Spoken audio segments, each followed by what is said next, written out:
Right. Hello, everyone, and welcome back to our channel where we're doing part two of the Romanian Revolution, 1989. And we'll be watching this documentary called A Videogram of a Revolution, which so far has been showing off the raw footage. Do check out the first part. But so far, Bede, the first part, we have seen the protests against Ceausescu and his regime. We have seen the masses going onto the street.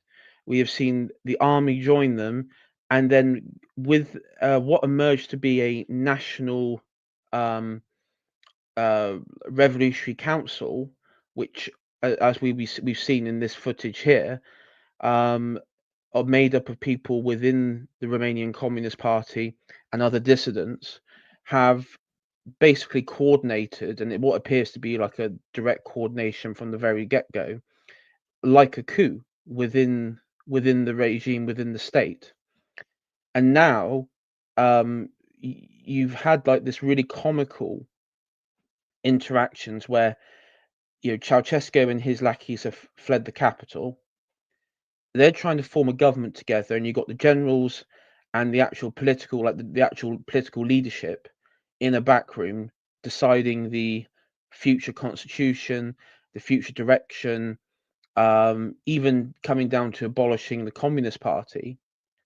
And then outside, you've got like these what I described last time as these moronic liberals, delusional, and um, they're sort of having their moment, but it's kind of like the kayfabe. Would you agree? Like it's kind of like a kayfabe sort of debate with like the protesters and some rando politician they've got there to make them feel like their voice has been heard. But in reality, there's like they got the generals and co negotiating in the back rooms. Yeah, that's a fair point. And what we've seen is a lot of cringe sort of theory selling. Oh, we need constitutionalism, Montesquieu, and all this crap. Yes, and you've had moments, particularly in the radio slash TV broadcast center in the capital. If you watch the last part, the masses go in there. There's chaos. One group is directing the director to do one thing. One group is directing the producers to do another. There's total chaos, and this random guy who the narrator of this documentary said first identified himself as a colonel, then later said, "Oh no, he's not in the army." But there's a bit sussy that whole interaction. But he comes in with some army guys, and he's like directing everyone around. He's telling the revolutionaries, "You go there." He's getting up in faces. He's got a very commanding voice. He's got a very commanding presence. So I would say he's probably an officer of some sort. And he's basically like whipping everyone in that studio to shape to get the word out. And I remember saying like, that guy is a total hero. When you see like the dithering and the political machinations of these sort of theory Celtic people, it was nice to see someone actually go in there like a man of action. Oh, indeed. So we'll start with part two. So again, this is the backroom deals with the generals, and we'll see how this goes on from there. În circa o oră o să putem să dăm comunicatul. Poate chiar mai repede. Luați legătura cu Petre. Bine. Da. Cu Petre. 236.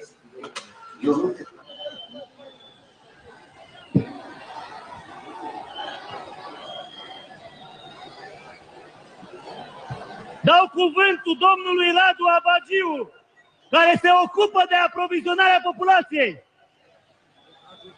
Reflectoarele spre tribuna oficială, vă rugăm.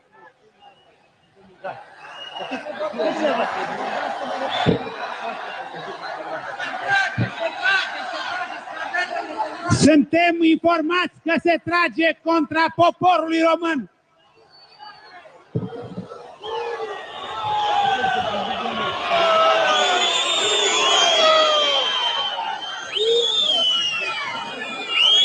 Nu se trage.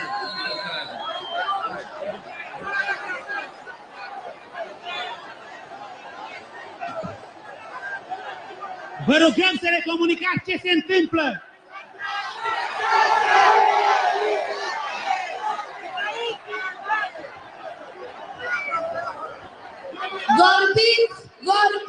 Vorbiți, dar nu așa! Se trage? Atunci noi trebuie să stăm liniștiți fără violență, toți grupuri să nu ne despărțim! Vă rugăm să stați liniștiți! Nu plecăm! Nu plecăm! Nu plecăm! Nu plecăm! Nu plecăm! Nu plecăm! Nu plecăm! Nu plecăm! Nu plecăm! Nu plecăm! Nu plecăm! Nu plecăm! Yeah, bit chaotic start. Yeah, bear in mind this has all been televised around Romania and around the world at this point. It is worth noting that and as we'll see, there's a lot of accusations that within the revolution, like within these revolutionary rando protesters, some of them were Securitate and were actively, and I think there were people actively starting to spread disinformation, like, oh, there's a shooter,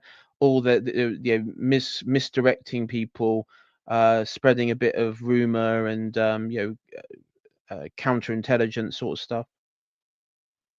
No, it's very likely, or it's with lots of these shootings, it might be shall I say subversive agents trying to agitate a violent reaction. Yeah, true. A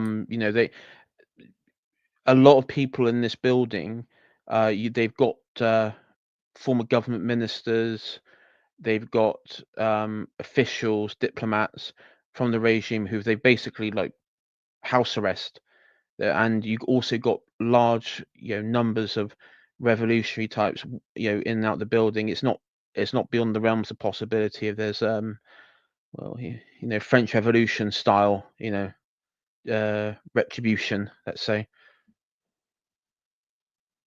No, certainly.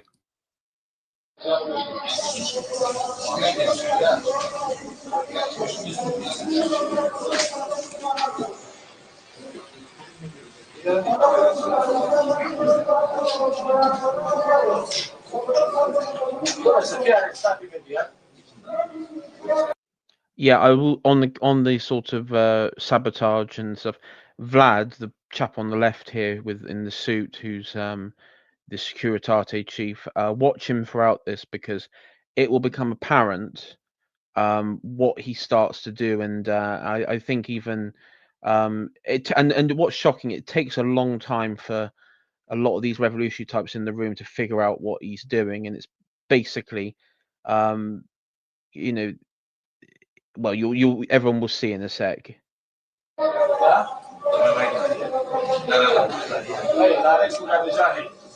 Ai înțeles? La restul garnizoanei cu pasă severă, nu intră nimeni. Armata, domnule! Cu cine mai ești? Militară, nu? Nu ești față militară? Da, acolo să fie. La restul garnizoanei și păzit cu strănicie, comandantul garnizoanei răspunde personal de el. Are cine? Da? The person arrested in the smaller box below, that he's referring to on the phone, is Nicolae Ceausescu's son. In the chap in the smaller box there, that is Nicolae Ceausescu's son, and he's arrested. They've also got Ceausescu also had a daughter. I think she's arrested, and even his mother, who is if I remember correctly, she was she was like in her, because he was old himself, she was like in her late 90s or something, and she had like they left her, or mother-in-law, maybe it's the mother-in-law, the mother-in-law, she was like in the late 90s, she had sort of a bit senile, and she had like dehydrated, and she attacked one of the soldiers, the revolutionary soldiers who came in, and they put her on they took to a medical center, put her on a drip, but she later passed away. But yeah, there was like left his mother-in-law, in the lurch.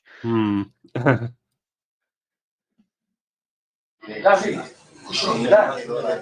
Da. Da? Da?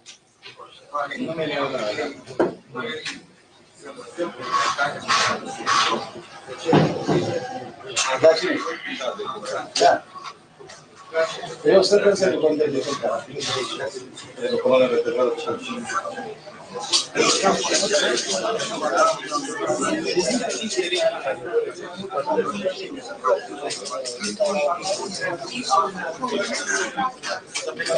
Cine mai filmat?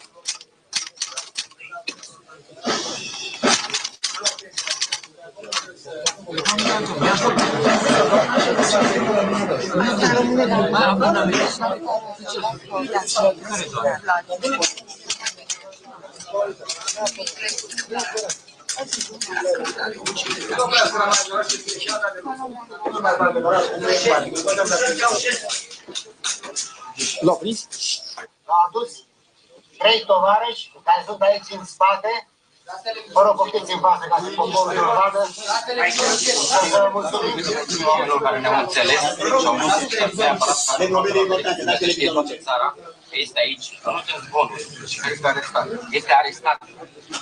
Ne-a mărturisit în momentul în care l-am scos din mașină că este Nicu Ceaușescu și că a avut o state și a luat fotografiat și copii. Ne-a mărturisit. Cum mai minte din nou, cum am mintit întotdeauna. Lăsați acest lucru, l-am protejat ca să vorbesc. Lăsați lucrul acesta pe seama de Legea va stabili. Mă rugăm, frați, noi,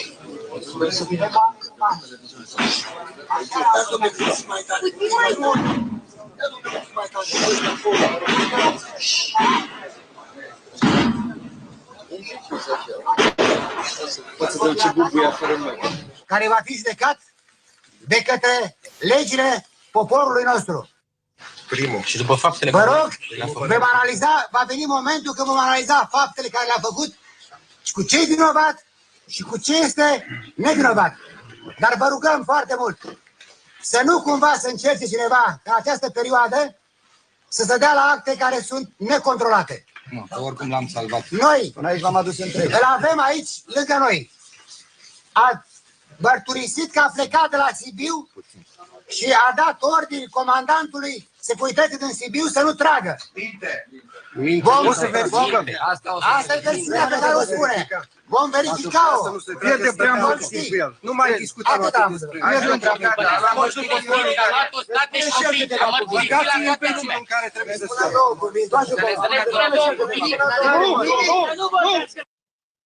I wonder if he was a friend of Mandelson.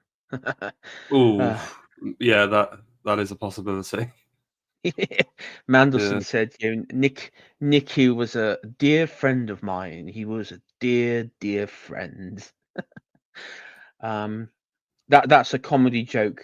This is a comedy show doing reviews of historical revolutions. Indeed, there's no validity to that accusation by myself. Anyway.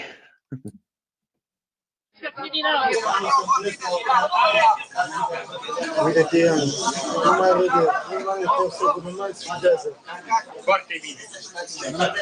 Foarte bine că l-a luat. Nu mai are cine să ne sfideze.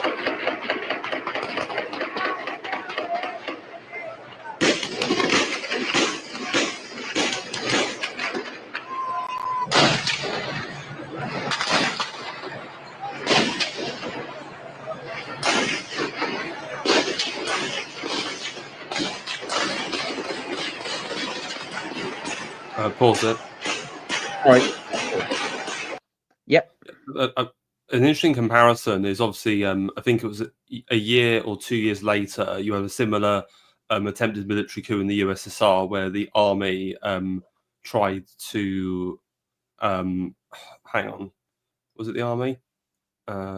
It was it, yeah. It was the Politburo, elements of the Politburo with the army. Yeah, they tried to oust Gorbachev and abolish the Russian Federation. That was the Russian Federation president's position. That was Boris Yeltsin. Boris Yeltsin, yeah. Yeah, and they tried to and yeah, they weren't successful. I think in that scenario, I mean, of course, history says, well, people came to the street and stopped the protesters. In reality, it was the army weren't. There wasn't enough of the army loyal, and a lot of them were loyal to Yeltsin. And any hope of retaining the Soviet Union or even Russian, any sort of like I gotta say Russian influence over the territories of the Soviet Union gone at that point. But yeah, what was it? The building? It was called was it called like the Russian White House or something? That's where you had I all. think it was like the presidential palace or something. Yeah. Yeah. Yeah. So I mean, what you're seeing is, first people said, oh, there's gunshots and that people weren't sure. I think what we're seeing now is you have Securitate units based in like the apartments and other high rises, snipers, and what you have is you have like this, these like small guerrilla attempts by Securitate groups to basically storm, rescue, Vlad, who was the chief of the Securitate. They're trying to get in there to rescue him, probably kill the leaders of the revolution and what have you. And so what you have now is like the second part is going to be very much. I called this one like the Securitate lot strike back. They get caught on the hop first time round, and now they're sort of back for a vengeance. And this is sort of where the revolution sort of it begins, because there's a point where it could all collapse. It could all fall apart. But as the army just get brutal and they just go around hunting down the Securitate, and you do have odd moments, in which we will see where they're shooting at buildings, but there's like, this because of when a rifle is fired, or when you hear a gunfire, especially in the built-up area, the sound reverberates, and so you think, oh, the shots come from that direction, and it's come from the complete opposite direction. So you have instances where army are just like firing on this building, which probably had no Securitate or loyalist forces in there. So you do what I would call the paranoia that all revolutions have. This happened in France. This happened in Russia, where they are of counter-revolutionaries around every corner, and yeah. No, it's the permanent rule of revolutions is always fear and paranoia and terror. Yeah, absolutely.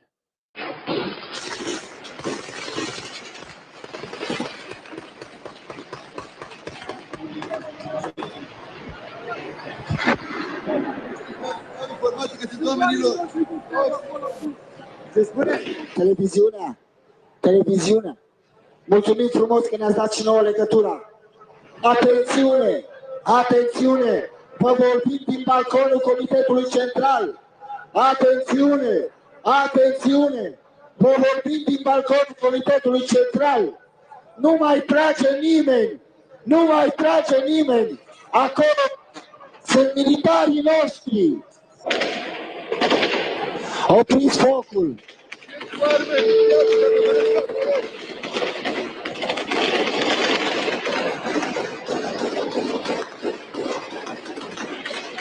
Opriți focul! Economisiți munițiile!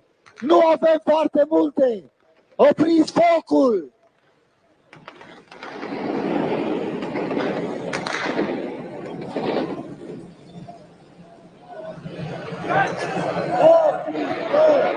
Opriți focul!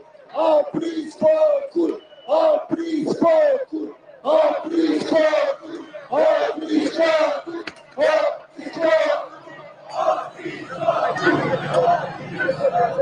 Atențiune, nu mai trage, că sunt militarii ăștia sus! Sunt militarii ăștia sus! Să nu mai trageți! Trageți înainte și dați-o!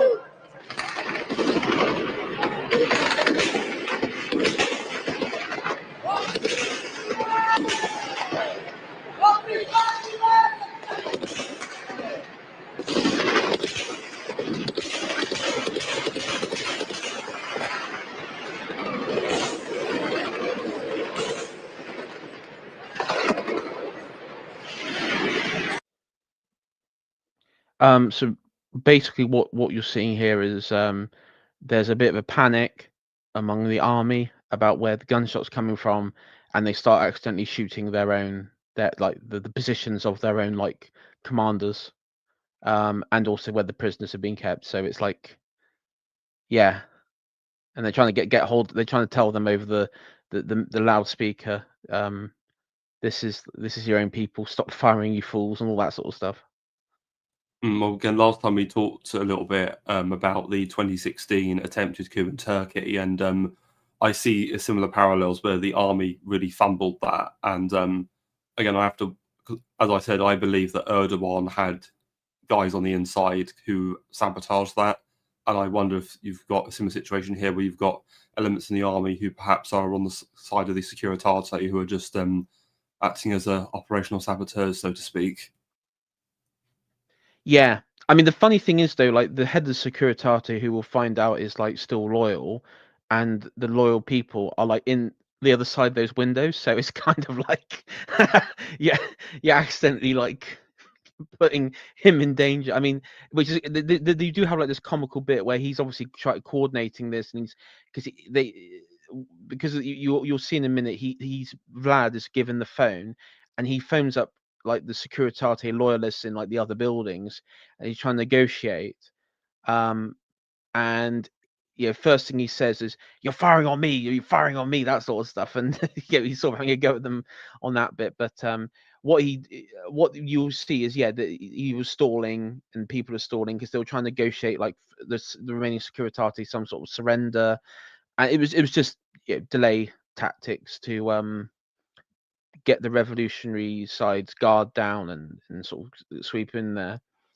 And this is actually when you start having, because people were seeing this round Romania, and particularly in like the city of Sibiu and Timișoara and places like that, there's this rumor that goes around that Soviet, over the dead of night, so this period, Soviet paratroopers and Spetsnaz are brought into the country to basically sabotage basic infrastructure, poison. There's even like rumor going around that the water system is being poisoned, and all sorts of things. And again, it didn't happen. There's no evidence to prove any of that ever happened. That any Soviet forces crossed the border that night or any night around this point to interfere. But again, that anybody, the fear of the internal enemy, but also the external enemy, which was the Soviet Union for a lot of these people. No, certainly. So. Cetățeni, facem apel la voi, în numele comandamentului, să părăsiți zona în care este armata pentru a putea să se desfășoare și să distrugă ultimele elemente criminale. Opriți fotul! Opriți fotul! Opriți fotul! Opriți fotul! Opriți fotul! Opriți fotul! Stați liniștiți, armata să pună farurile pe palat, să vedem steagurile lor.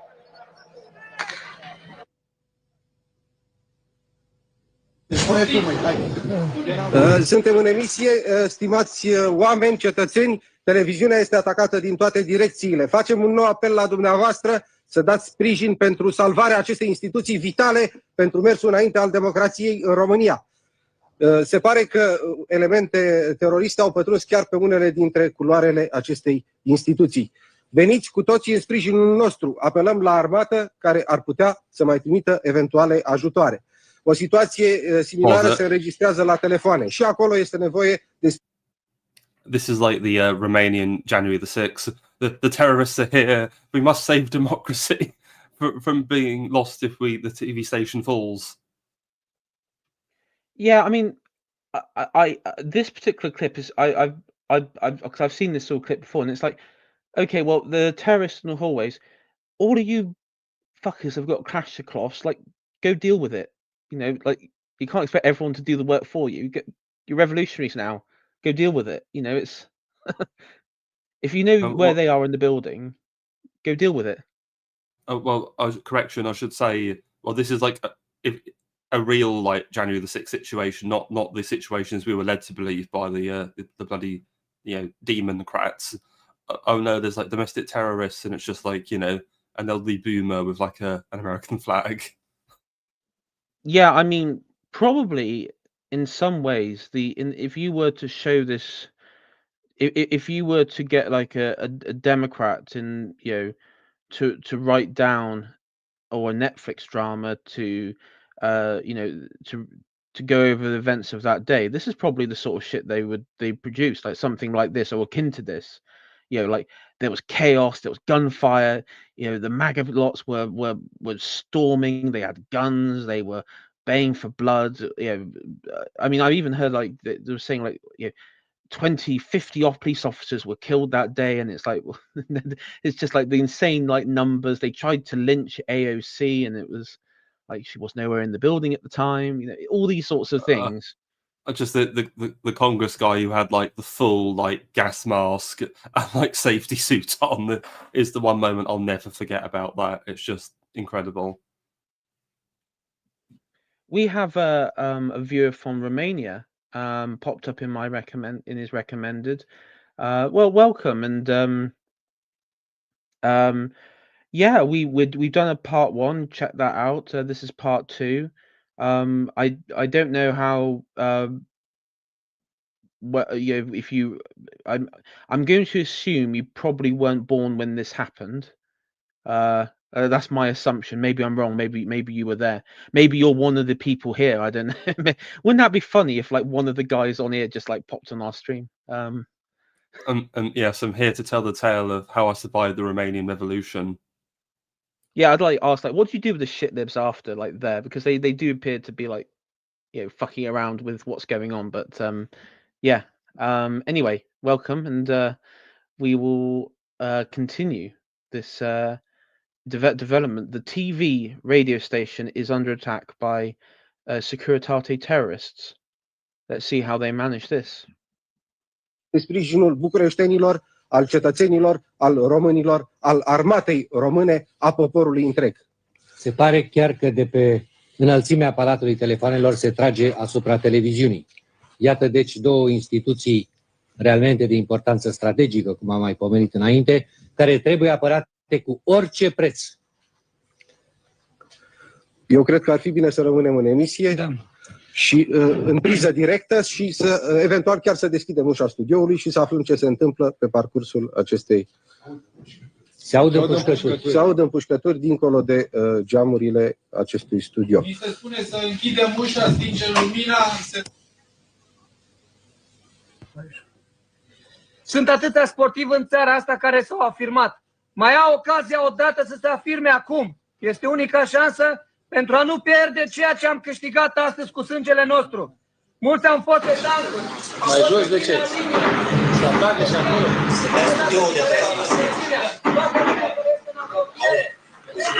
Asta mai să nu mai fac apel să vină din țară. Putem să mai vină din țară și de unde? Să demonstrați. Auzi? De-aia nu trag de acolo cu taburile. I really feel for this guy. He's had to put up with a lot of like libtard shittery for like the last 24 hours, and yeah, it's like just civilians got people getting in the way. Yeah, just like crying. Yeah, civilians just like crying, like, please come defend us. It's like, well, don't just rush into places without getting support first. It's like, you make a plan and ensure you win rather than just fumbling into stuff and be like, oh, what the fuck do we do now?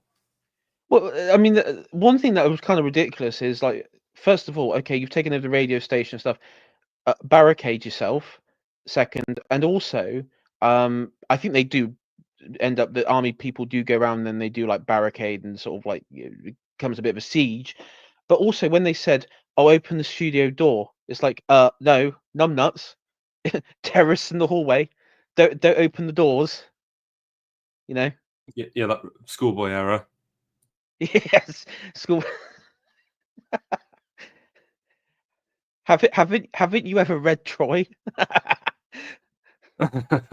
Indeed. Okay. Da, dar nu tragi ăștia de afară. Trag și aia. Să fiți păziți și la televiziune. Deșteaptă de la mine. Unul la toate spun, astăzi nu e și libertate. Veniți, fraților! Veniți!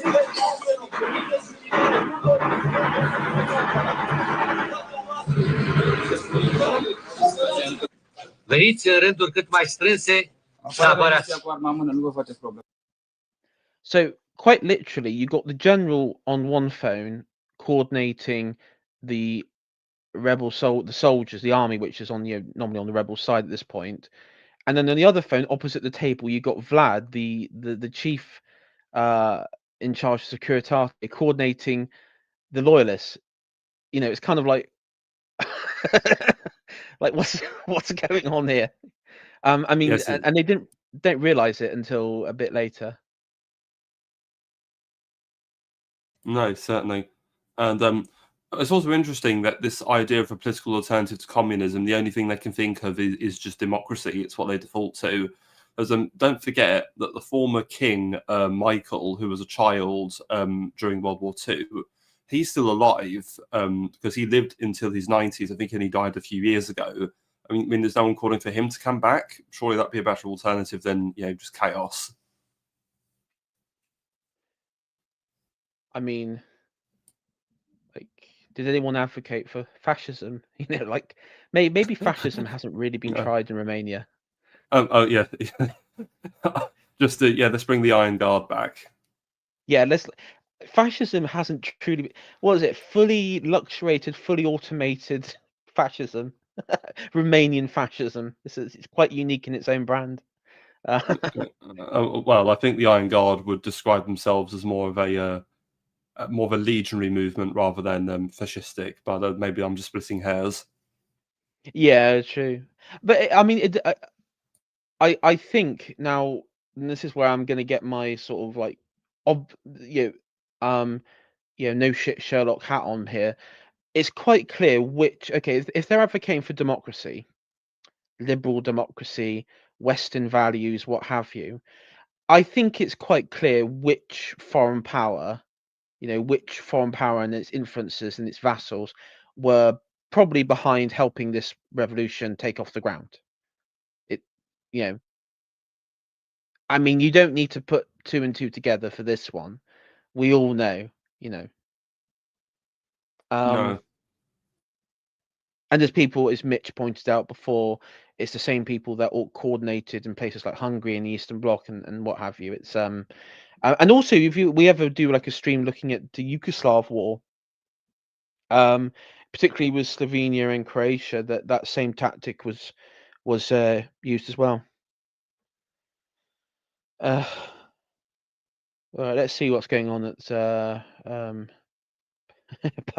Pirate Radio here. Dați ordine, tovarășul capitan.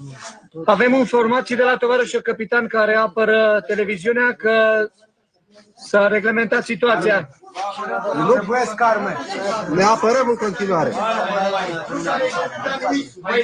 Nu s-a reglementat nimic, cetățeni.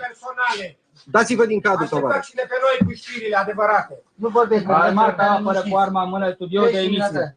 Deci nu faceți niciun fel de problemă. Dar veniți. Da, armata apără cu arma în mână studiourile de emisie. Care se dau în mod oficial. Dar și dumneavoastră trebuie să apărați în continuare libertatea. Tovarășul Mocanu.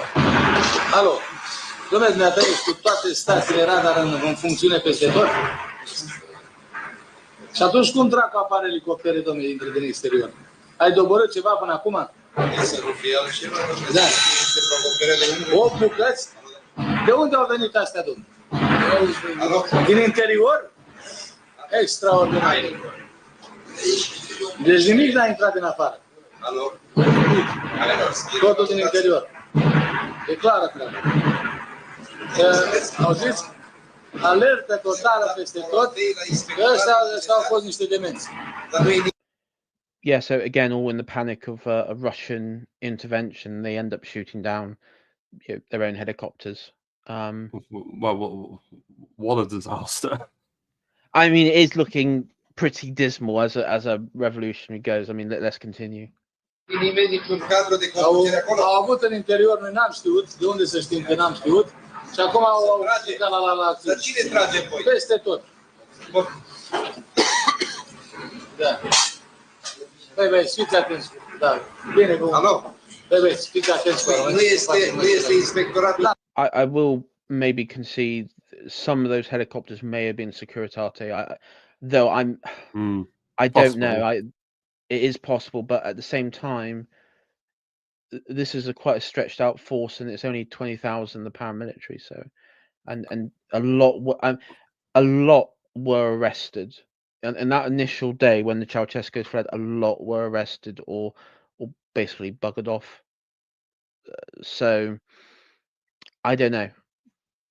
Well, one other thing I would say, it's just looking at all of this footage, wouldn't it be wonderful if Armando Iannucci, the creator of The Thick of It and the adaptation of the Death of Stalin film, did like another film but based it on the Romanian Revolution? That'd be incredible to watch. Yeah, I mean, oh god, yeah. I mean, from the perspective of this general in here, you know, like or this colonel, having to deal with all like the shenanigans of the shitlibs and trying to hold the revolution together, and then Vlad here sort of like double crossing him, and it's like, you know, is it like his friend, like a personal friend? It's like, oh, actually, you're double crossing me.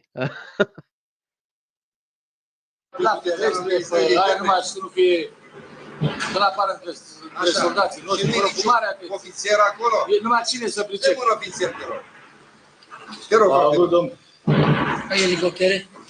Au omorât 8 elicoptere. Ce-au omorât? Nu, au doborât 8 elicoptere.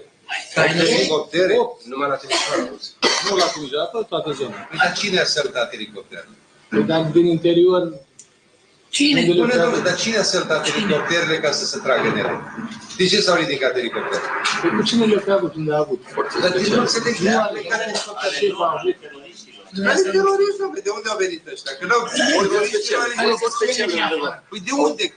Păi ori ale dânsului, ori ale mele trebuie să fie. Altele nu sunt. Ale dumneavoastră? Păi, și altele.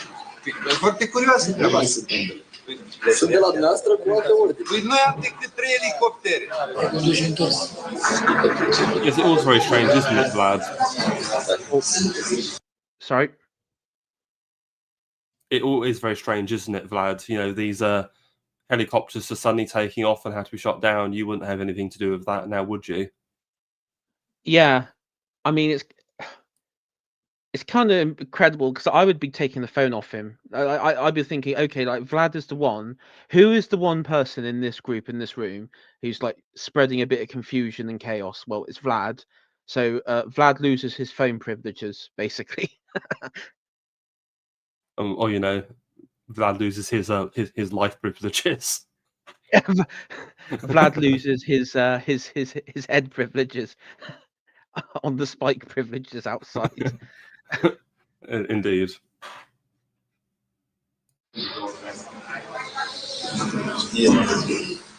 Nu se poate tot. Dar te rog să spune repede. Nu se poate. De cine e ocupat de poșta? De unde Dumnezeu raportează? Dar vorbește, te rog, mai tare și mai coerent.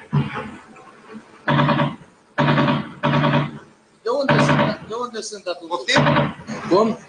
Au apărut elicoptere, de unde eu cred că au avut nu știu, au avut subteran ceva, nu știe nimeni. O fi avut un regiment subteran pe undeva, ținut pe undeva, le-au scos și pe urmă au început să acționeze prin toată țara. Nebunii ăștia care zic, demenți. Mă lămuresc, eu stați că mi se pare că am reușit să depistez. Da.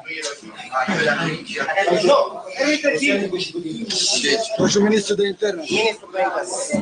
Salut! L-am adus, erau ascunși. I-am prins acum.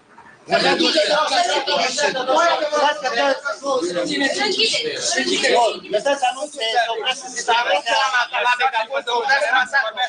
să oprească, să vorbească la megafon, să le dea ordine să oprească masacrul. E comandantul. Pușca în spate îl țin. Pușca în spate îl țin. Să oprească masacrul. Stați un moment aici. E aici, postelnicul și cu Dincă. Postelnicul și Dincă.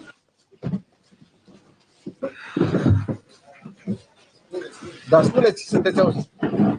Din partea Consiliului Frontului Salvării Naționale, vă comunicăm că acum 10 minute a fost arestat generalul Postelnicu și a fost arestat generalul Dincă în sediul Comitetului Central. Ei sunt sub paza generalului Gușă, șeful Marelui Stat Major. Alături de generalul Gușă și alături de mișcarea noastră este fostul șef al Departamentului Securității Statului, generalul Iulian Vlad, care dă ordin tuturor trupelor de securitate să se alăture armatei. Repet, Postelnicu și Dincă sunt arestați în sediul Comitetului Central. La ora asta, Postelnicu trebuie să dea informații complete în legătură cu punctele în care există diversiuni. Domnule procuror, eu de ce ai băgat oamenii acolo să tragă? Nu mi-aparțin mie trupele de securitate. Dar cui? Generalului Vlad. Dar Vlad a dat dispoziții să înceteze. De ce nu încetează? Păi da, l-am văzut că s-a agitat acolo și tot dădea mereu. Eu nu știu de ce a dat, că ordin n-a fost să se tragă. Da, și Vlad a dat ordin să înceteze. Păi da, eu nu știu ce a făcut Vlad, de ce n-a încetat. Dar eu vreau să vă spun că trupele nu îmi aparțin mie. Bun. Mie mi-aparțin. So they're turning on each other now. They're saying he's sort of ratting Vlad out here to the revolutionary lot. Well, he obviously wants to save his own neck, but yeah, he's probably knows something about what Vlad's up to. So Yeah, he knows, and yeah.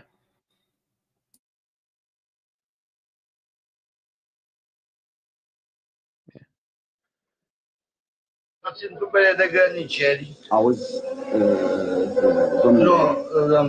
domnule procuror, cu securitatea dumneavoastră știți cum se lucrează. Eu știu cum se lucrează, dar ca ministru... Eu nu am atribuțiune. Dar ați fost... Nu am atribuțiune. Ați fost șef al Departamentului de Securitate. Da, și internă și externă. Nu, pe vremea aceea eu coordonam ministrul direct. Eu eram colaboratorul ministrului. Da. Luați-l, întrebați-l, așa era regulament. Dar e decret, Eu cunosc organizația. De ce n-am văzut? Yeah. Is that typical excuse? I was only following orders. Really, I had nothing to do with it. It was just my job. Yeah. Sorry, pal. Sorry, minister. Doesn't cut it. Yeah, it doesn't cut it. Doesn't cut it. We've been brought up in the post-war era. Sorry, pal. Doesn't cut it anymore. No.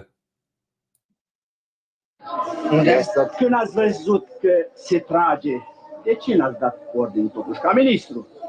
Băieți, încetați lupta. Poporul a câștigat. Domnule procuror, da.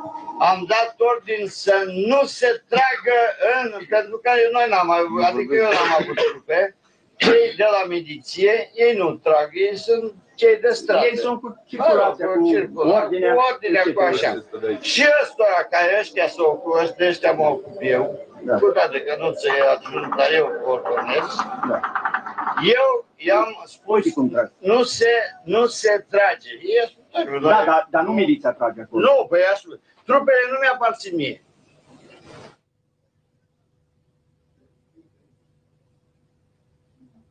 De unde se trage? De unde se trage? De partea aia? De doar în televiziune? E posibil?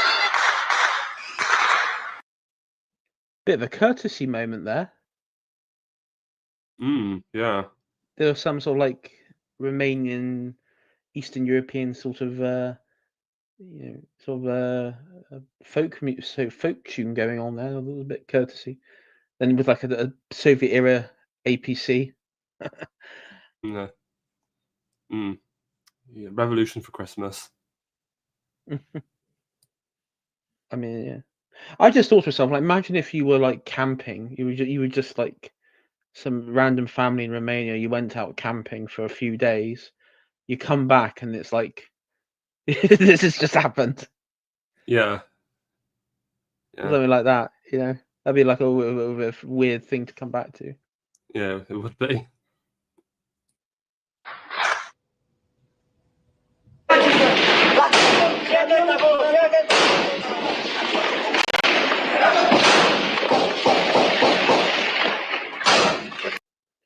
I was just going to yell at him, aim down your sights, sir. I saw him firing from the hip. That doesn't work. Aim down your sights. Indeed. You know, this ain't the video. This ain't the video game. Yeah, like, yeah, listen here, cowboy. This isn't your daddy's shotgun.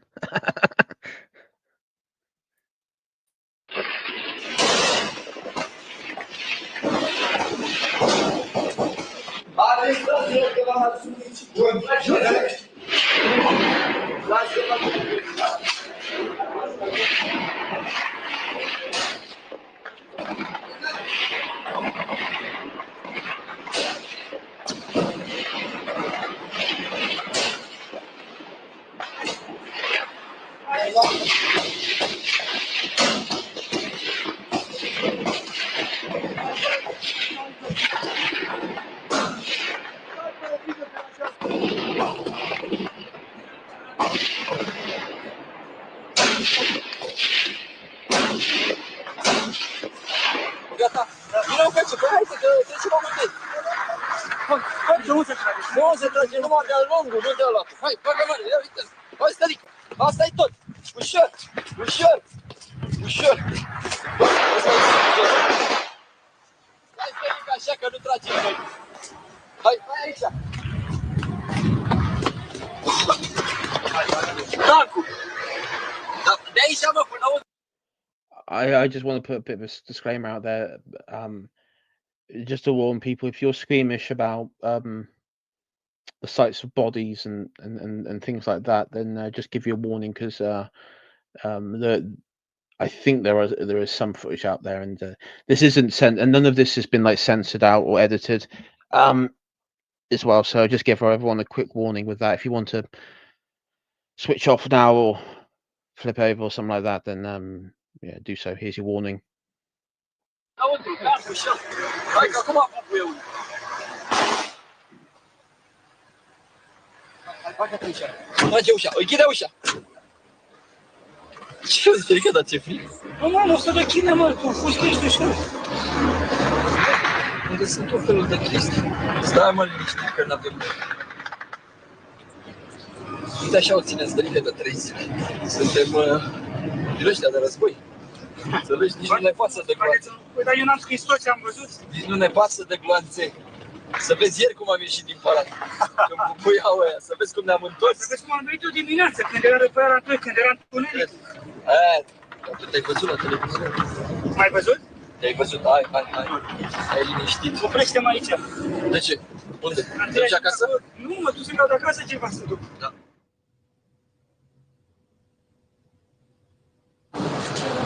De unde se trage? Spuneți, de unde se trage? Din ambele clădiri. Treceți pe partea aia. Hai, vezi pe aici.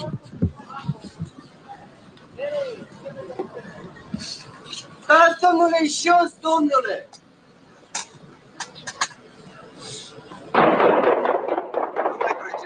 Nu mai trage, că nu mai avem...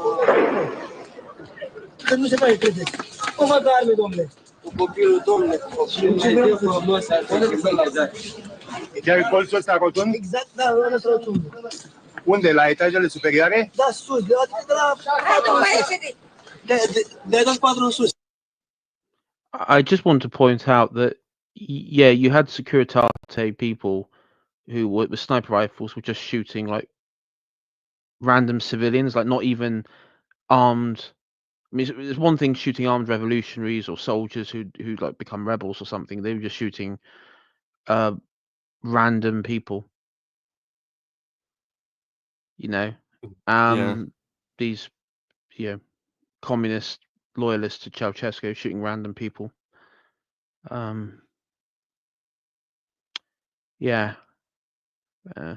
Unfortunate habit with a lot of these dangerous combi types. Yeah, a lot of innocents always get caught up in it. Yeah. Oh, sorry, Bede. Yeah, a lot of innocents always get caught up in revolutionary violence. Yeah. I do agree with the those people saying like stupid of that guy to bring a child that young out, and particularly a young child out into that. Yeah, very, very reckless. Yeah.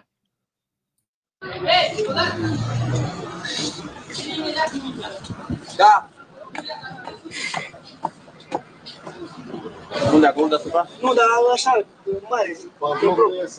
Dumneata, ce ai observat acolo? De la care terestre? De undeva? De la terestre de astea. Hai, grăbiți-vă, nu mă așa să nu nisel de sus. Nu face, mă, da, mă, face. Nu, că a venit a doua face. Dă lui, măi.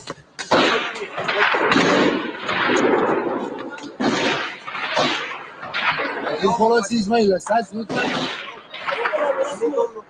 Dacă a venit și nu. Dar dacă e nevoie, frate. Spune-mi și mie unde tragi. Spune-mi și mie unde tragi. Băiete, spune-mi și mie unde tragi. Uitați aici, jos. Jos, pe colțul ăsta rotund, da? Hai mai vrei să trage rău. Nu trage razant, omule, că e armata. De acolo au fost. Ceausescu ordered the construction of the high-rise buildings on Victory Square, which were never completed. Empty of occupants, their facades freshly painted, they surround the square like stage settings. There, the enemy is said to be hiding. He is said to have fired shots before the camera arrived on the scene. Perhaps portions of the Securitate remain loyal to the dictator. Later, there was talk of combat units from the Military Intelligence Service, which in simulated skirmishes had to feign an armed opponent in order to assist the army to a victory on the side of the revolution.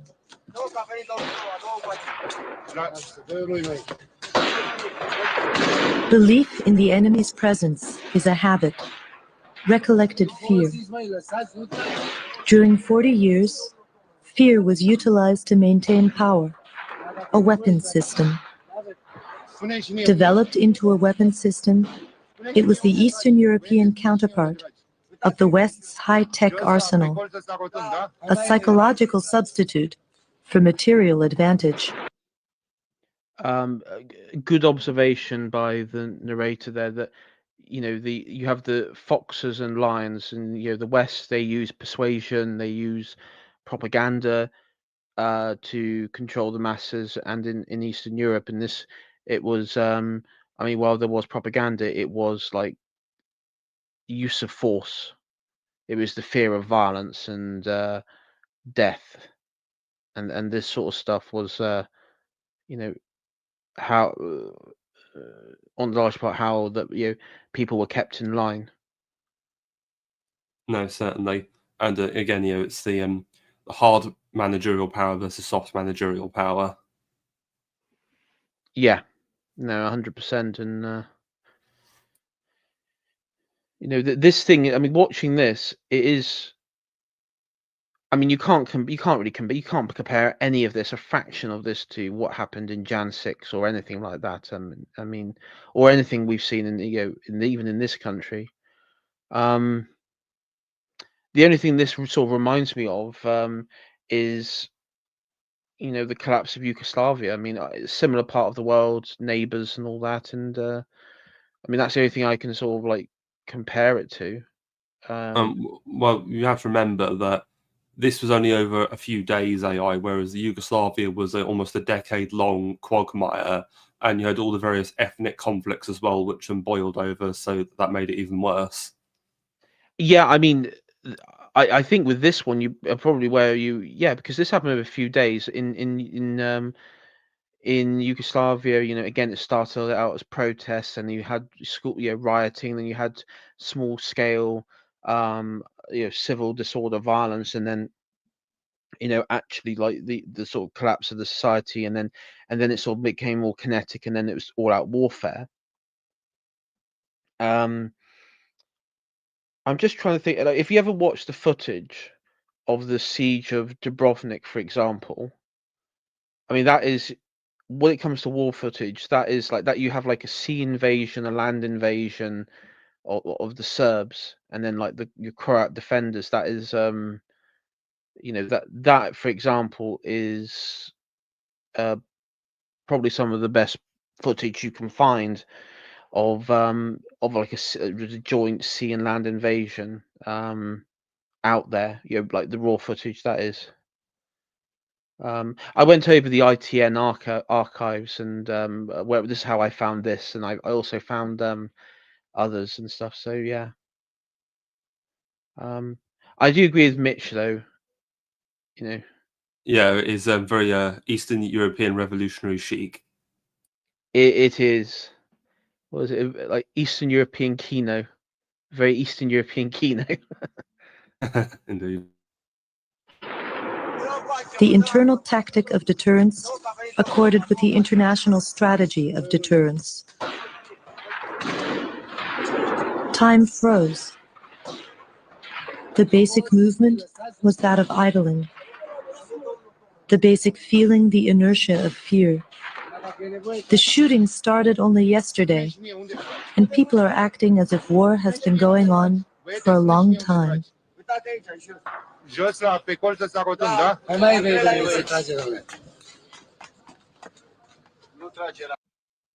quite interesting statement by her. So I just paused it again, but that's quite an interesting statement that people like behave like the war has been going on for quite some time, even though, as you pointed out only a few moments ago, and as she pointed out, this has only been a couple days. I mean, 2 days to be precise with the shooting. I mean, before it was just protesting, rioting, and stuff like that. So it's only gone on a couple of days, and I do wonder if there's like some sort of the collective mind of the Romanian people have sort of willed this into existence. Well, again, it's like that famous Lenin quote. There are years where, there are years where days happen, and then there's days where years happen. So, life just flies you by, and then you have a revolution happen, and suddenly everything just like slows the hell down. So like a week can feel like forever. Yeah, I mean, we've heard in Britain, a lot of people, and there's been a lot of debate on this, and people have sort of strong views on this, both sides, and about the idea of Britain being in a state of civil war or a revolution or something like along that lines of happening. And a lot of it, I think, a lot of people want it to happen because they want something to change. And it's why a lot of people are saying it. It's not so much they fear it happening, but a lot of them want it to happen. And I think with a lot of the Romanian people, that feeling that they were in a conflict zone was already there before all of this, that there already was like a war going on. So when the actual war started, when the shooting happened, it was almost like nothing. It was nothing out of the ordinary, even though like this particular scene here, a week earlier would be most unusual for most most Romanians. No, absolutely.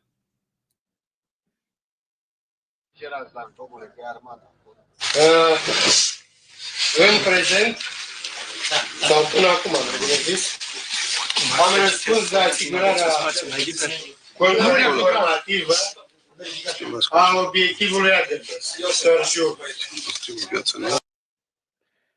So the chap with the bloody face here was arrested. I don't know if it was one of those buildings or a building, but he is was arrested as a Securitate officer, agent, what have you. And yeah, as you can see, the people who captured it, the people who caught him weren't the army; they were the national, like the I guess like just rebels, creeper rebels. So we'll see what he has to say. I think he's sort of saying that he was worked for some sort of press agency, but we'll see. Arde chestia asta, după aia o să... Da, mai încolo. Rămâneți. Ofițerii care lucrează informativ nu au în dotare arme așa cum...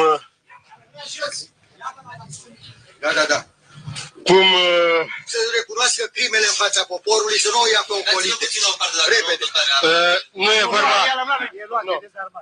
Nu e vorba de nicio crimă, iar dacă cineva mă poate acuza de crimă, să dea telefon aici la Agerpres și să mă învinovățească de ce crede. Azi de dimineață am auzit la radio comunicatul tovarășului ministru general colonel Iulian Vlad și eram în drum să mă prezint la unitate pentru a mă predea și a aștepta noi ordine. Ce a căutat în armată aici, în curtea televiziunii? Păi n-am venit în armă. Și ca orice cetățean al României, ți-ai luat arma din dotarea personală și ai plecat către noi. Către unitate. Nu? Unde era unitatea? Era la sala Palatului. Nu, unitatea mea e o coloană, este pe vis-a-vis de unde este eforie. Pe eforie. De ce n-ai venit de vineri seara cu noi, domnule? De ce n-ai venit cu noi de vineri seara? De ce mă n-ai venit? Să mor colegii de servici? Azi. Păi eu dacă aș vrea să se verifice pistolul care mi-a fost dat în dotare pentru a se constata dacă s-a tras cu el. În viața mea n-am tras niciodată nici asupra unei persoane. Pentru că așa s-a dat în dotare. I mean, dude, you're not helping your cause here.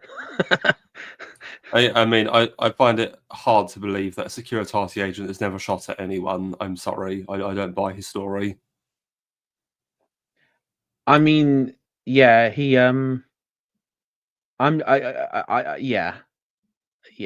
sort of I mean, he's not.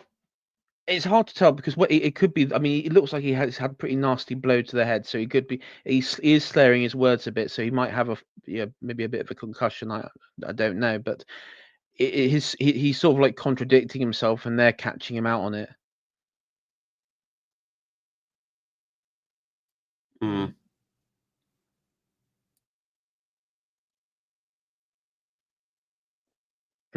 I know in East Germany they had in like the office blocks you had like these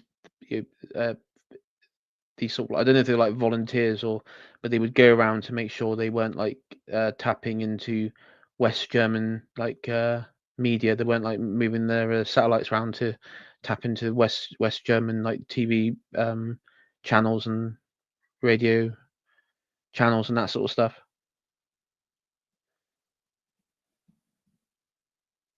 Conform legilor. Fie judecat, conform judecat, va fi judecat. Când sportivii poartă pistoale? Dar ați văzut o mostră, stimați telespectatori, ați văzut o mostră din cei care ne atacă. Da.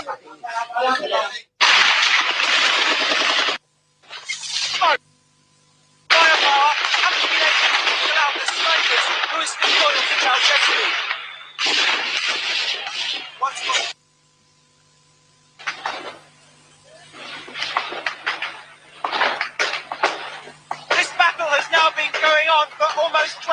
hours. But despite their superior firepower, the troops aren't able to winkle out the snipers who are still loyal to Ceausescu. I'll do it again in a second.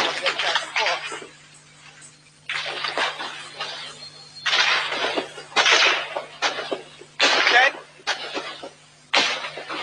This battle has now been going on for almost 24 hours, but despite all their firepower, the troops are not able to winkle out those men still loyal to Ceausescu. I mean, yeah, this is when this is the chap who works for the BBC. This footage was played on the BBC. You know, when this all went down, and what's quite funny is while he's like saying, "No, we'll do it again, we'll do it again." When you hear the gunshots and you're hearing the snapping, which basically means where they're crouching, bullets are flying just above them, and probably quite, by the sounds of it, that's quite close. If you're hearing the snapping sound, that you know, Yeah. Yeah, this guy looks significantly unnerved. he does. Like, he's not even flinching or anything. That's yeah. I mean, today they have like body vests and helmets. He's like, nah, I'll just go in my raincoat. It'll be all right. How's my hair? How's my hair looking? The mustache. Back the when mustache the BBC, thing. back when the BBC did proper journalism. Yeah. You know, an artillery round could go off behind him. He probably would, like, yeah, whatever. How's my coat looking? You know, sort of thing.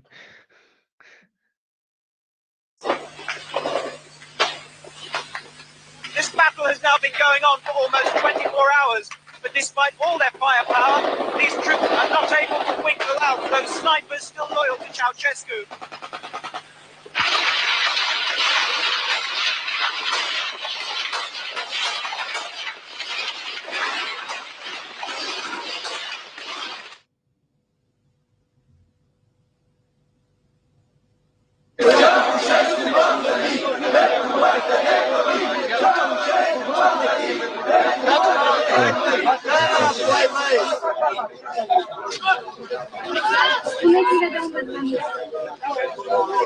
Sunt șofer pe taxi furgoneta care ați văzut-o mai înainte în imagine și de 3 zile continuu sunt la dispoziția tuturor.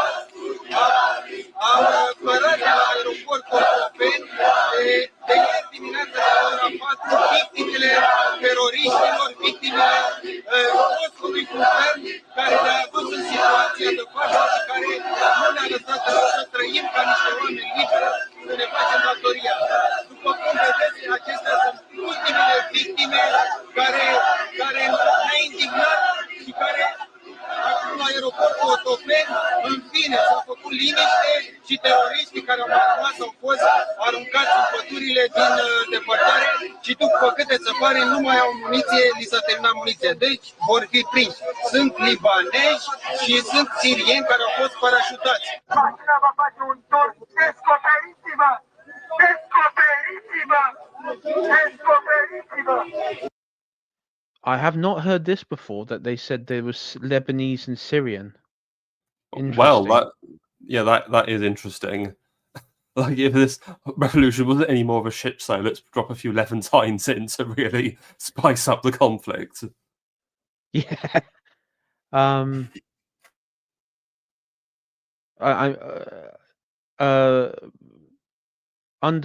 This would have been under Assad Senior. He was an ally of was he an ally of the Soviet Union at this point? The Syrians would have been at that time, yeah. Okay, so that's probably where that sort of got from. Lebanese and Syrians. Interesting. That is interesting. I'll have to look into that actually to see if there's any validity to that. I know the Soviet one was just like pure scare tactics, but I wonder if I have to look into that. Maybe if Robo M, because he's Romanian. Have you ever heard of anything like that in chat? If you have, let us know. Of Lebanese and Syrians being brought in to stop the revolution. It's quite interesting that.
Damn.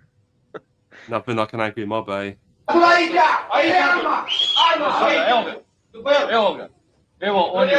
nu pe stradă, să aduceți la aici! Aici aduceți el! Uite-l! Îi pușcăm în piața Victoriei! Nu, lăsați! Nu! Pușcați! Nu Dumnezeu, mătii! Nu trageți! Stai! Dumnezeu! Adu-l aici! Adu-l aici! Ăsta e! Adu-l aici!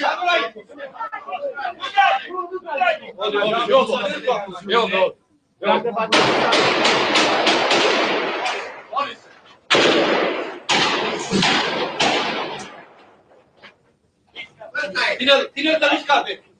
Ține-l bine să nu scape! Nu trage el!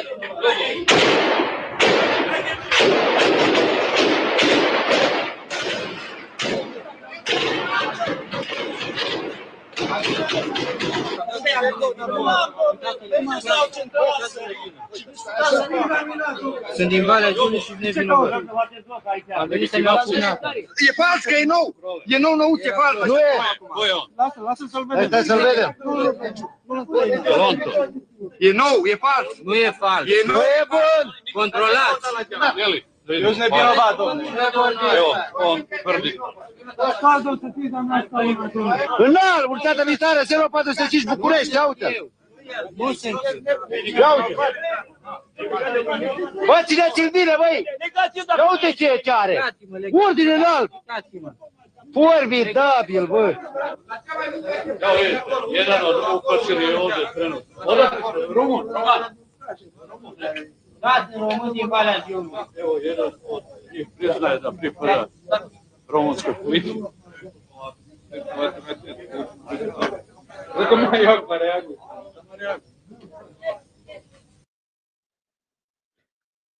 I mean, incredible hair for one.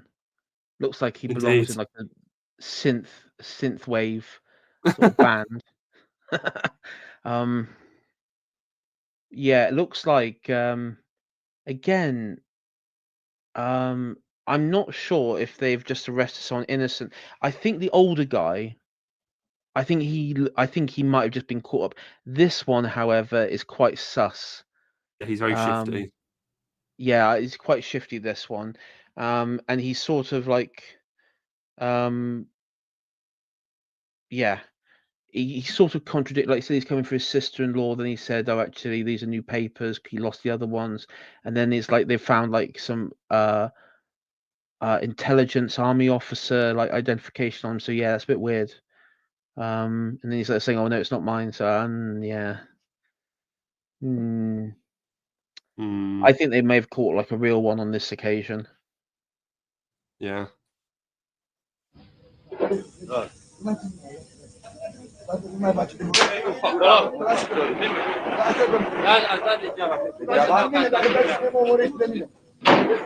Yeah, I just once again I apologize people watching. That you're gonna see some pretty gnarly stuff with this, and yeah, this is a history channel what we're doing here. So if you well, I think a slap in the face is nothing compared to some of the other stuff we've seen thus far, AI. So yeah. I mean, it does escalate from here, but yeah. If you, I don't know what's going to happen beyond this point, Bede. So I haven't seen beyond this point. So okay. Yeah, if something like a bit snuffy appears on here, I do apologize. Yeah. La cine era ordinul de serviciu? De unde era?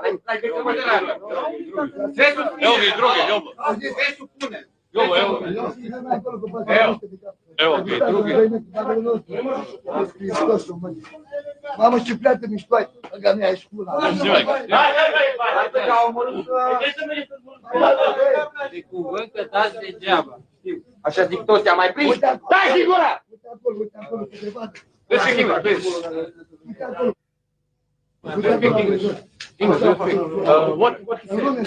he say it's not terrorist. Okay, and it's terrorist.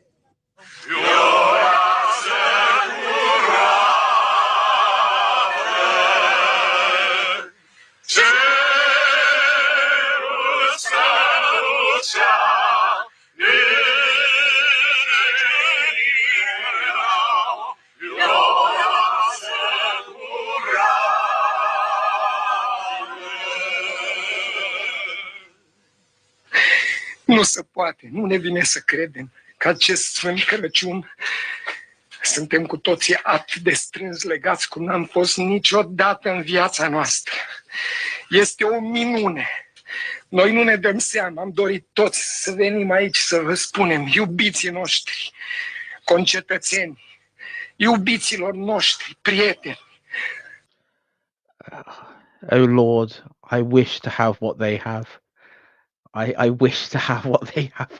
I'll give anything. Yeah, well, hey, at least communism didn't quite destroy their religion, so. Yeah, yeah, yeah, it didn't. And as we pointed out last week, by this point, it wasn't. None of like the atheist, anti-Christian stuff was enforced up at this point. So. Ai noștri spectatori care ne-ați... Numai un pic că sunt emoționat. Să vă mulțumim vouă, celor de la televiziune, ostașilor, mamelor, copiilor la care ne gândim, care sunt și copiii noștri. Să vă spunem că în clipa aceasta sufletul nostru, tot sufletul nostru, tot trupul nostru, tot ce avem noi mai sfânt și mai bun, e al dumneavoastră, al acestei minunate țări, de care până la urmă Dumnezeu s-a plecat și suntem cu toții înfrățiți în ceva care nu se mai poate spune. Vă rog să mă iertați, dar sunt atât de copleșit de emoții, de bucurie, că vă simt aici, că suntem cu toții aici împreună, încât nu pot să... Eu care atât de ușor aș vrea să vă spun 1000 de lucruri, dar știu că vine timpul când fiecare o să putem să spunem, să ne desfășurăm, să ne punem sufletul pe palmă în fața dumneavoastră. Eu am luat de acasă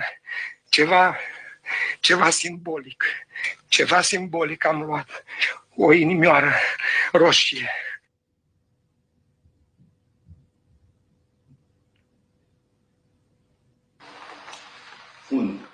On this day, the cameras are gathered in the room at the weekly newsreel studio. They are pointed at the television set, anticipating an important announcement. For the same reason, the streets are deserted. Everybody is watching and hoping for images from a single camera, which still has access to what is happening. Camera and event. Since its invention, film has seemed destined to make history visible. It has been able to portray the past and to stage the present. We have seen Napoleon on horseback and Lenin on the train. Film was possible because there was history. Almost imperceptibly, like moving forward on a Mobius strip, the side was flipped. We look on and have to think, if film is possible, then history, too, is possible. That's right, Fukuyama. F you.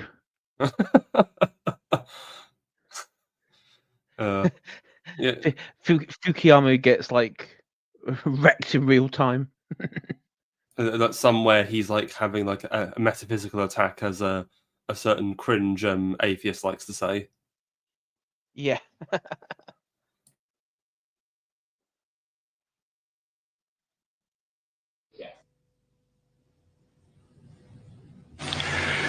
Comunicat. În ziua de 25 decembrie 1989 a avut loc procesul lui Nicolae Ceaușescu și al Elenei Ceaușescu în fața Tribunalului Militar Extraordinar. Capetele de acuzare au fost 1. Genocid, peste 60.000 de victime. 2. Subminarea puterii de stat prin organizarea de acțiuni armate împotriva poporului și a puterii de stat. 3.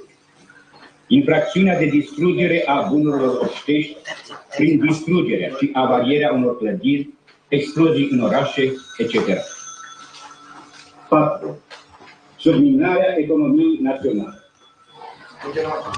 5. Încercarea de a fugi din țară pe baza unor fonduri de peste 1 miliard de not defending Ceausescu, but some of these charges are like a little bit ridiculous. You know, subverting the national economy, subverting the state powers. Like, you killed 60,000 people, so we're going to throw the genocide at you. It's like, okay, that's a lot of people, but I wouldn't quite call that genocide. I mean, well, you're saying he's going to wipe out his own people. Yes, I'm sure that would have helped him, just, you know, liquidating the entire national population of Romania. So again, this is like with any show trial, you know, they're just going to throw whatever crap they can at him, and just, you know, the outcome's already been decided. Yeah, basically the outcome was that it was a kangaroo court show trial, and I mean, charge 5, you know, attempting to flee the country. Yeah, for attempting to escape revolutionary justice, they're going to throw another charge at you. I mean, I don't know about you, Bede, but I'm actually taking notes of all these charges for potential future reference back. You know, I tell you what, there's a lot of people today who have been very smug on social media that will, you know, no, I won't be spicy. De dolari depuse la bănci străine. Pentru aceste crime grave săvârșite împotriva poporului român și a României. I will admit, though, the destruction of properties in national projects of properties of beauty, like historical importance, they should have been. I agree, they should have been executed for that, because they did destroy a lot of old medieval buildings and things like that in Bucharest. So on that count alone, you know, that I agree with their execution. Yeah, and everything else is just, I don't know, like window dressing or something. Yeah. I was like, destroying old buildings. Yeah, but yeah, execution. Yeah, hang them. Hung, drawn, quarter. Should have been hung, drawn, quarter, really, but. Inculpații Nicolae Ceaușescu și Elena Ceaușescu au fost condamnați la moarte și confiscarea averii. Sentința a rămas definitivă și a fost executată. Vom reveni cu imagini luate în direct în programul televiziunii de astăzi seară. Vom reveni cu imagini luate în direct în programul televiziunii de astăzi seară.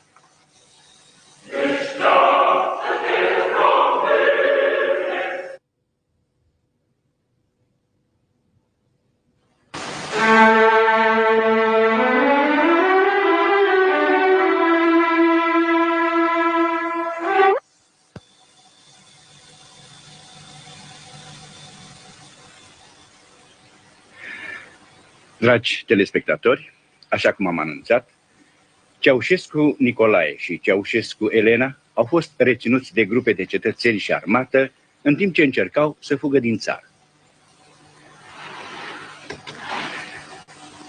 Li s-a efectuat examinarea medicală potrivit legii, în urma căreia concluzia comisiei medicale a fost: He's still got the hat, Bede.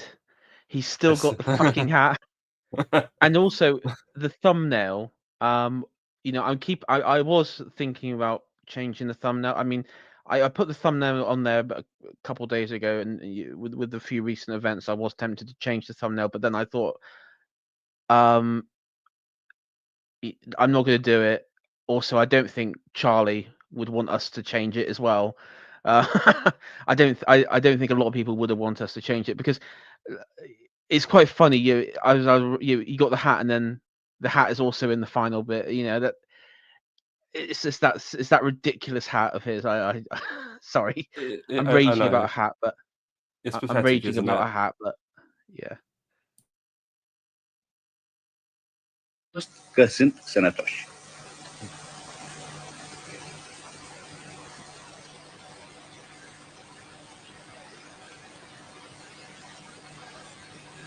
S-a constituit un tribunal militar extraordinar. Capetele de acuzare au fost: 1. Genocid. Peste 60.000 de victime. 2. Subminarea puterii de stat prin organizarea de acțiuni armate împotriva poporului și a puterii de stat. 3. Infracțiunea de distrugere a bunurilor obștești prin distrugerea și avarierea unor clădiri, explozii în oraș, etc.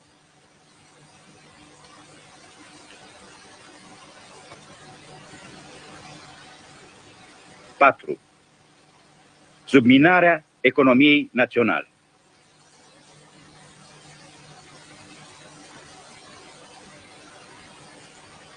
5. Arată bine, domnule. Foarte bine. Încercarea de a fugi din țară pe baza unor fonduri de peste $1 miliard depuse la bănci străine.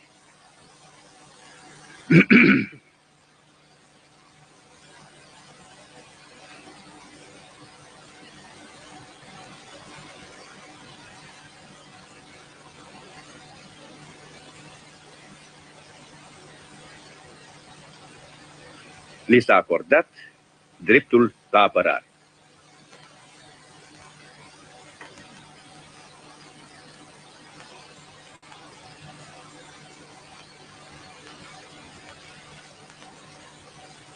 Constatându-se existența faptelor incriminate, inculpații Ceaușescu Nicolae și Ceaușescu Elena au fost condamnați la moarte și confiscarea averii.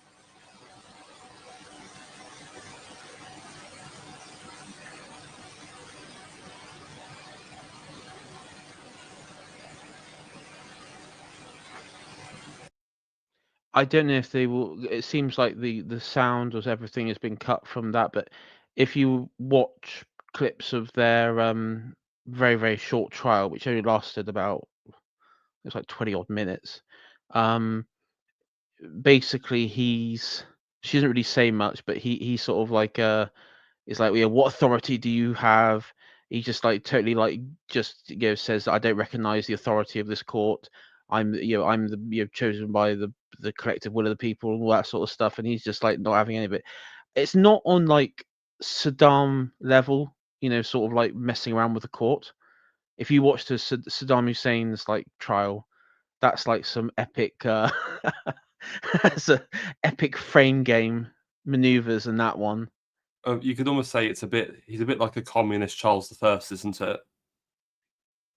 I mean, with Charles I, he was far more eloquent with his. I mean, he had like the banger saying, but by what legal authority do you have to bring these charges against me? I am your lawful king, and so thus far, by that sort of rationale, I cannot be held, for treason, because how can I can commit treason against myself, which is true. It's a true legal argument, and that's, yeah. I mean, that's where one of the guards should be saying, shouting up into him and saying, Romania, Ceausescu isn't Romania, and Romania isn't Ceausescu, or something like that. But yeah. The problem that you have though, and whenever you do like this, or when you try and follow the procedure of like the legalistic routes, whether it's Charles I, Saddam Hussein, or even Ceausescu, it does actually draw up the thing. Well, there is no fairness in this legal system that you have in those instances. It isn't really fair because, as you said, in all three circumstances, all of them knew they'll be executed. It was all sort of like a foregone conclusion. Or in all three examples, including this one. No, certainly.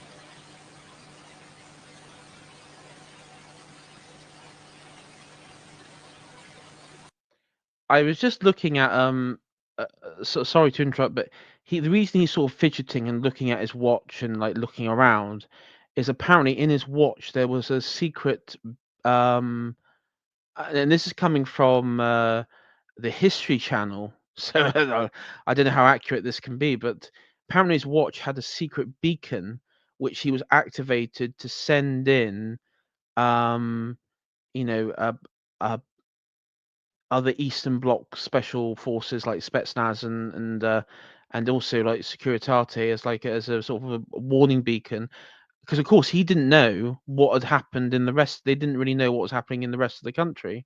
So the reason that he was looking a bit sort of happy and sort of confident is that he genuinely thinks there's going to be this great rescue attempt, and I think the beacon also went out to the Soviet Union. So he was like I think they thought they were going to be rescued. What happens, AI? Does it just like light up a giant like hammer and sickle in the sky or something, a bit like the bat signal? Yeah. Yeah, it's like massive light in the sky. And then the light fails, and then it's like, sorry, we've the coal power station's no longer working. The the Soviet production is sort of ground to a halt. So it's like it's half a hammer. It's like, well, what does that half hammer mean, son? Yeah. Your impending doom, Ceausescu. Yeah.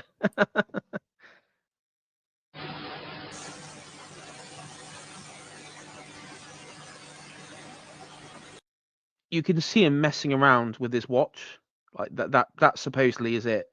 What you're seeing now is like he's like pressing the button. Remember in Death of Stalin, it's like, Georgie, press the button. Yes. Press the button, and it's like he sort of leads across the desk, and he's sort of just pressing the button. Suddenly look on Ceausescu's face. He's like looking around, saying, "Oh shit, this is serious." He's like pressing the button. It's like the jig is up.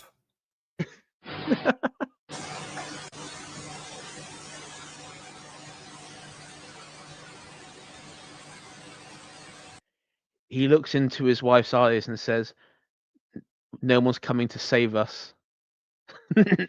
It's over. Something is actually happening."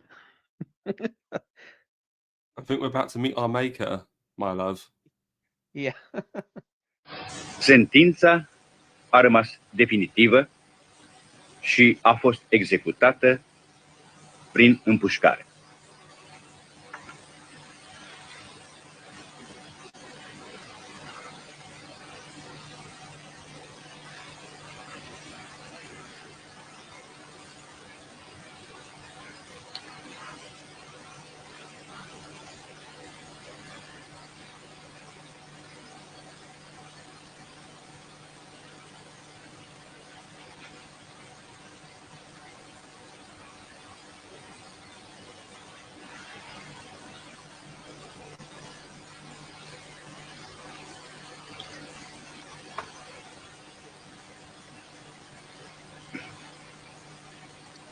The hat is off. I repeat, the hat is off. He's looking very somber, isn't he?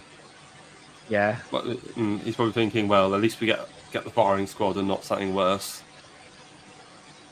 Yeah.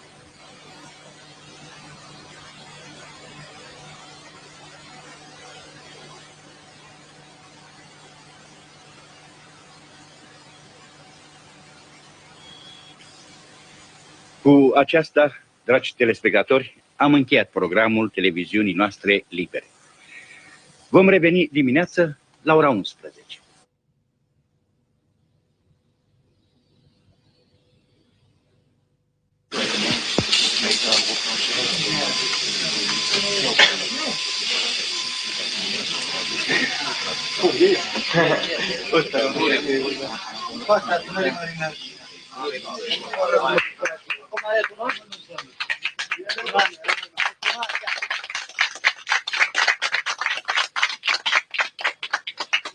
Elena, uite-o așa.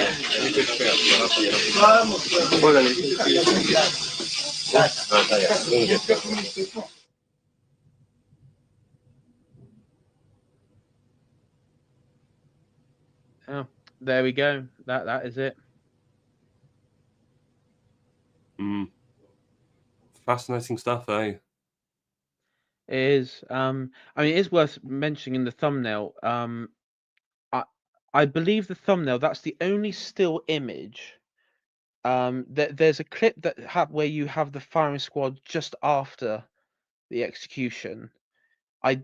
Apparently there is a recording of the execution, but I think it's not been like, it's still on film somewhere, probably in Romania. It's not been uploaded or anything like that. But there is a still image, and that image that I used on my thumbnail is one of the still images, and in that his hat goes flying off when he's very executed. symbolic. It's symbolic, isn't it? Yeah, it's like the people's hat has flown the head of the of the great social engineer. Yeah, I think what's quite interesting is sort of looking at it as a whole.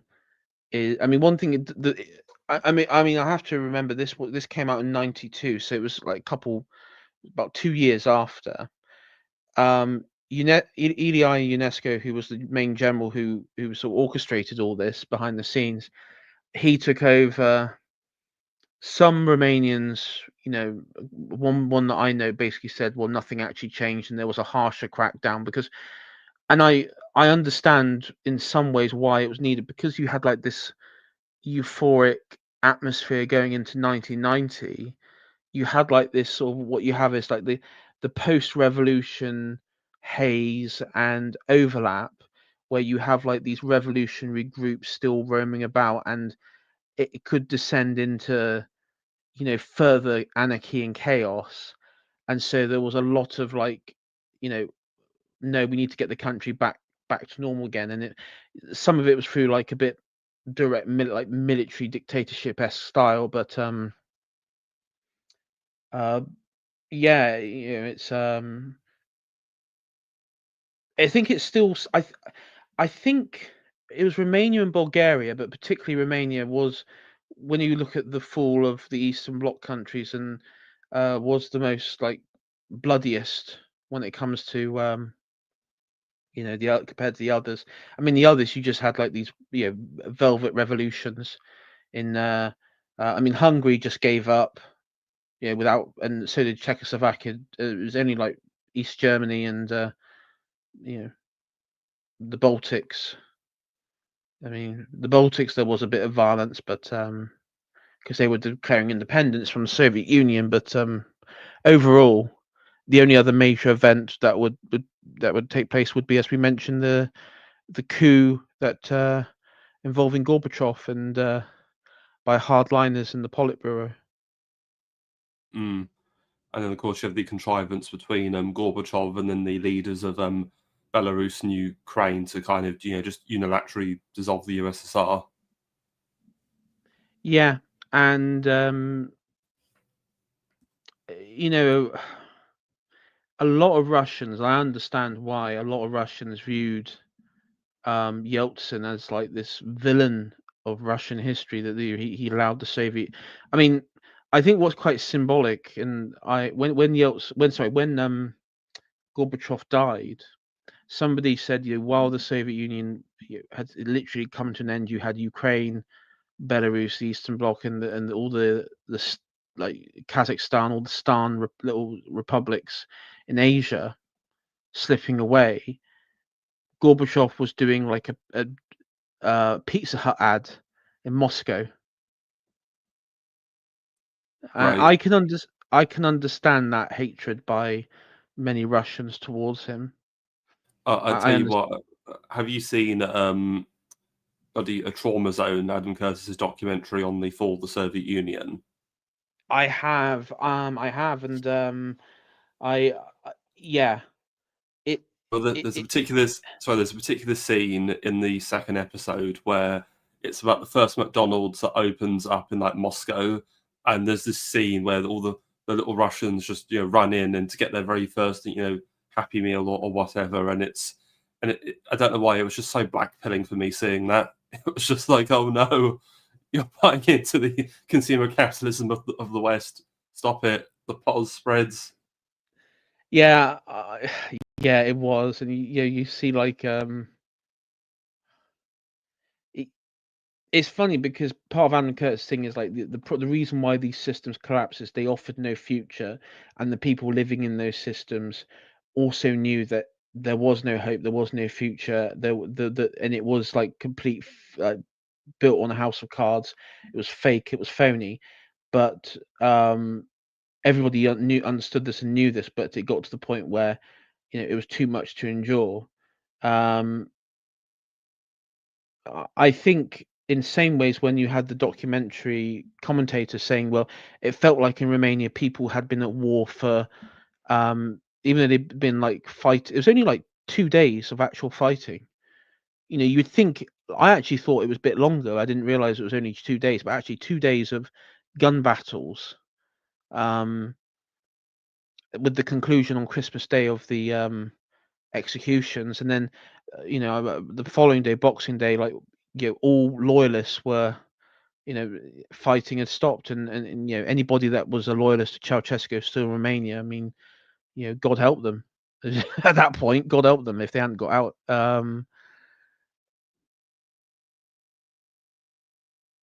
No, would have been pretty bloody. Yeah, no, it was. And the reason I wanted to do this, Bede, is a lot of people again talking about English Revolution, a revolution happening. It's not to say to dampen anyone's spirits, but at the same time, I wanted to show like this is what a revolution and I say relatively modern because again this is very dated. This is all very dated. It's very dated. And it's very different systems than what you have in this country. Pre-internet, all that sort of stuff, communication. Of course, today a revolution in the country is very different, and we're sort of seeing it in Nepal. I think, like at the moment, there's like what appears to be like the government there has collapsed. they shut off the internet, and it appears that they've been collapsed, and government ministers have been paraded by protesters and demonstrators round like the presidential palace and stuff like that. Quite similar to what we've seen here today. So whatever happens there will be interesting. And of course, they had a civil war for a very long time there, up until 2008, I think. So we'll see what happens there. But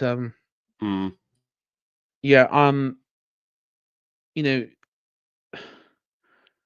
I just want this to be used as an example of like this is what happened. This is people who want the kinetic, or who are hyping up kinetic warfare, and may not be and the sort of revolutionary thing. This is what it is. This is what happens. And it's just reminding people like that this is reality. And I think I said to you, we're not going to talk about one of the other big stories that's happened yesterday and today, but there are certain times where we talk about kayfabe, we talk about everything's fake or performative.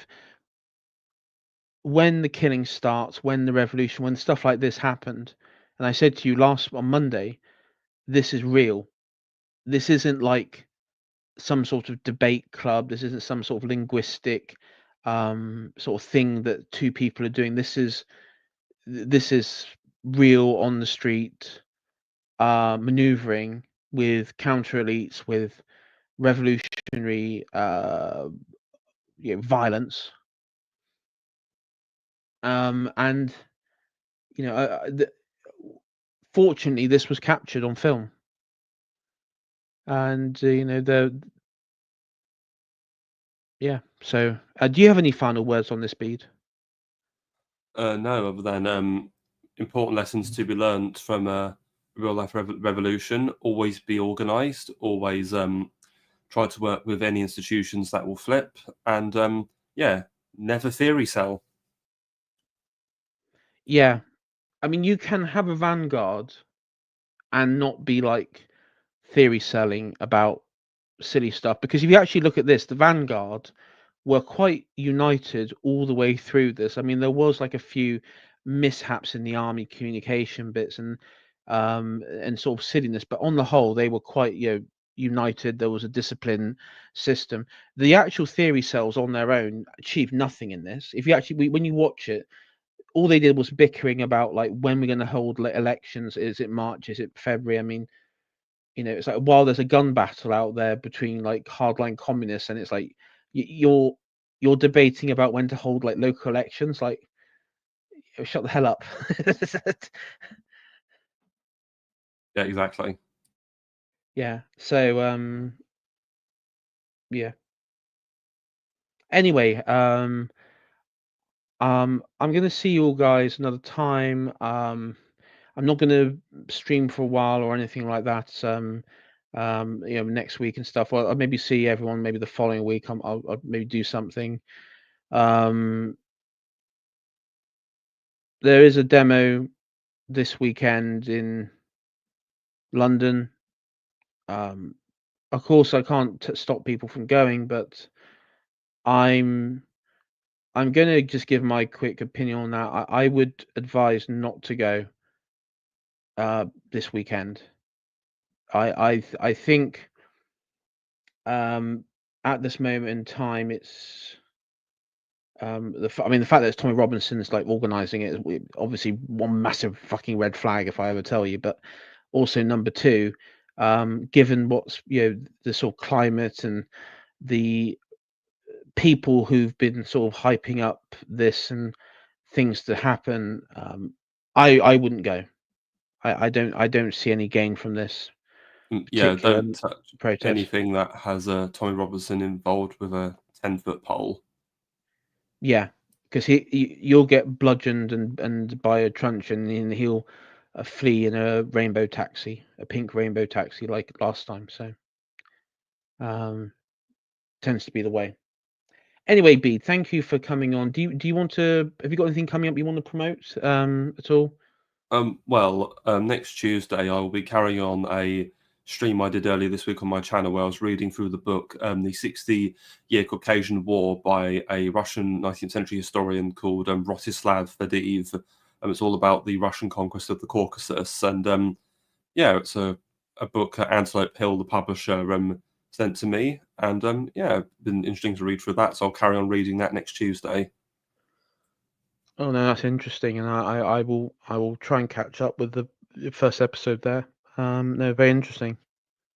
Of course, at this, part of also like the collapse of the Soviet Union was the conflict in Chechnya, which went on for a good deal of the 90s, and Putin was able to sort of come to a settlement in the end, but was largely victorious in that effort in pacifying. No, certainly. And putting his own people in place. Anyway, thank you, Bede, for coming on. Thank you, everyone in chat and people joining in. And I'll stay safe, and I'll see you all next time. See you around.